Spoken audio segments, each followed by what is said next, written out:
The most common question I get is, Charles, what's going on with the Denver market? And here's how I'd like to answer that. We look at the inventory because the inventory really tells us the answer. So what you see here, you get all these little tiny numbers. Don't worry about them. Look at the big picture. Look at the forest, not the trees. You see this blue line here, and what you see is that blue line peaked in 2007, and the blue line is the inventory of properties on the market in Metro Denver.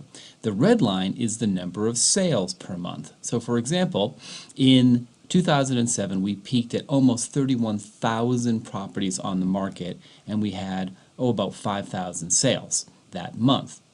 But what you have seen is the inventory has plummeted since then. So this whole area here was an incredible buyer's market. It is when people were afraid to buy, the banks weren't lending, the appraisers weren't appraising, and people who bought property during this period ended up doing very well because the market feared buying property. Over time, as you see, the inventory has plummeted, and it's been very low now for several years.